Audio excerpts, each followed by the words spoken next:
Oil prices in the Middle East are staying elevated as U.S. and Iranian forces traded strikes around the Persian Gulf for a second straight day, and shipping traffic through the Strait of Hormuz has taken a sharp hit. Fresh data show the number of ships moving through the strait halved on Wednesday amid the renewed fighting, threatening what had been a nascent recovery in traffic through the vital waterway. President Trump said the latest U.S. attacks, which targeted around 90 sites along Iran's coast, were retribution for Iran's strikes on commercial ships in the strait. Mohammad Bagher Ghalibaf, Iran's top negotiator in peace talks, responded that the strait will open only under Iranian arrangements, not American threats.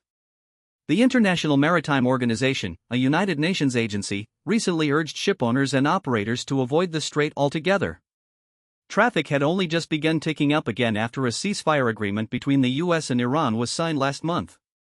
But Trump said on Wednesday he believed that three-week-old agreement was over, before later suggesting Iran might still be open to a deal.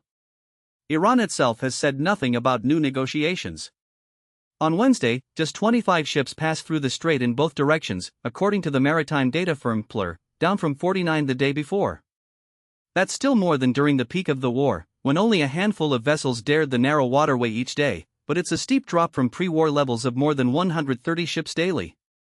Most of the vessels that did transit this week used the Iranian corridor, which Tehran insists is the only viable route, since the middle of the strait is considered too dangerous due to the risk of mines laid by Iran's military. Only one ship on Wednesday took the Omani route, where the U.S. Navy provides guidance. Overall traffic volumes are hard to pin down, since many ships have switched off their location trackers. Ben May, director of global macro research at Oxford Economics, said it's in neither side's interest for traffic through the strait to grind to a complete standstill for a sustained period. He added it's too soon to know whether the turmoil will keep pushing oil prices higher, since the ceasefire will likely keep flickering on and off. Brent crude, the international benchmark, slid to around $76 a barrel on Thursday, still above the $70 level it had dipped to before this week's fighting broke out. West Texas Intermediate, the U.S. benchmark, eased slightly to around $72 a barrel.